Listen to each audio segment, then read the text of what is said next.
Hello viewers, so we have this question that says a particle initially at rest starts moving in a straight line with an acceleration a is equal to a plus 12t meters per second squared.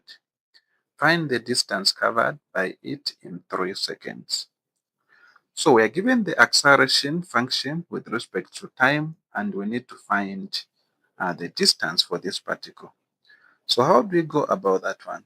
Let's start by writing our function. So the function is a is equal to 8 added to 12t. All right. So in order for us to move from the acceleration function to the position function, which will give us the distance, we need to integrate the acceleration function. So when we integrate it, we're going to get the velocity function. When we integrate the velocity function, we're going to get our position function. And that position function is that which we need to use to find the distance we are looking for here. So let's go ahead and do that. So what we are saying is we need to get the integral of our velocity will be equal to the integral of acceleration with respect to time. So we are integrating acceleration with respect to time. And when you do that, this is going to be in this format, the integral of 8 plus 12t with respect to time, like that. So 8 plus 12t inside brackets, then dt. The dt represents to say we're integrating with respect to time. Now, when you are integrating, this is what you do. For example, if we are integrating x squared, what we are going to do is we'll add a 1 to the power and then divide by the whole power that we are going to get after adding a 1. For example, let's integrate x squared. So we'll say we're adding a 1 there and then we're dividing by the whole thing, which is 2 plus 1. So integrating x squared, this is going to give us x to the power of 2 plus 1 is 3, and then this will divide by the same power. So this is the integral of x squared. Once more, an integral is an answer you get after you integrate. So that's an integral that we have here.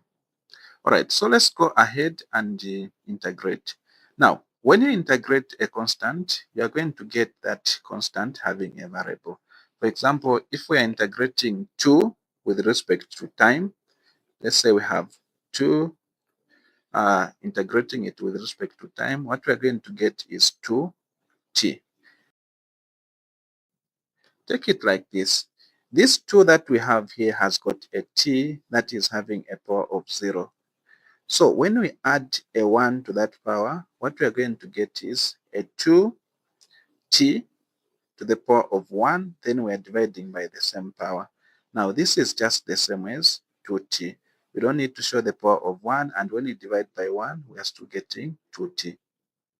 So this is what you get when we integrate a constant. So let's go ahead and find our integral there. So this will be equal to, our v will be equal to, when we integrate 8, we are going to get 8t. And then when we integrate 12t, what we are going to get is 12t squared. Then this will divide by 2, like that. Then we'll have an addition of the constant of integration, which is c. Then let's proceed on the other side. This will give us 8t added to, now, when you look at this here, we have a 12 and we have a 2 here. These 2 will go once here and go 6 times in 12. So what we are going to find there is we are going to now have a 6t squared. And we'll have this added to the constant of integration. Now, when v is equal to 0, when v is equal to 0 and t is equal to 0, our c is also equal to 0. So that c will disappear, and what we have is 8t added to 6t squared. So this is our velocity function in this case, 8t plus 6t squared. But remember, we are not looking for velocity. We are looking for distance.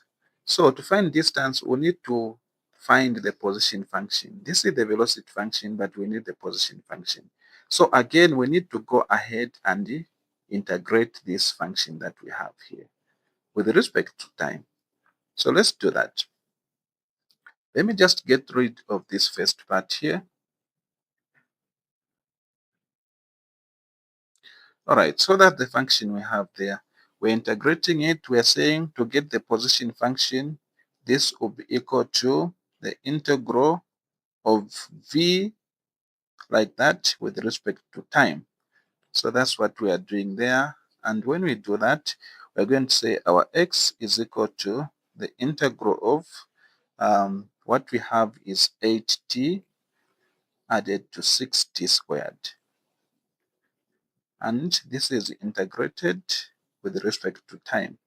And this will be equal to, when we integrate 8t, what we are going to get is 8t squared divided by 2. And then this will be added to, when we integrate 6t squared, we're going to get 6t to the power of 3 divided by 3.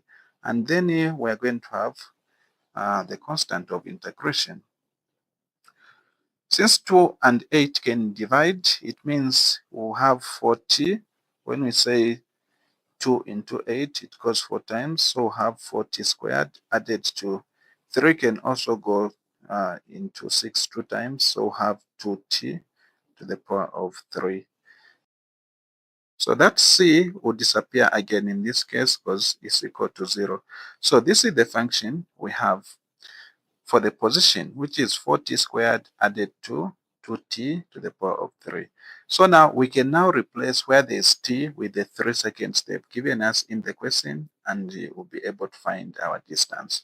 So let's do that.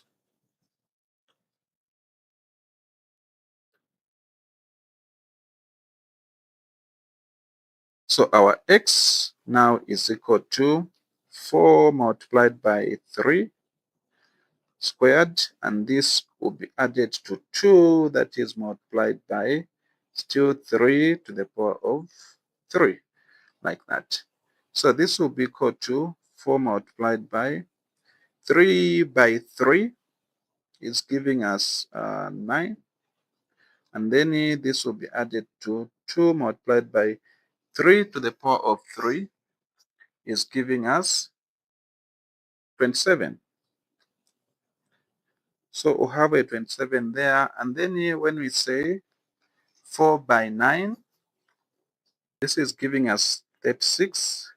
This will be added to 2 by 27 is giving us a 54. And this will be equal to 54 added to 36. This is giving us a 90. And this will have the units of meters. So this is our distance covered, which is 90 meters. And that's what we're looking for.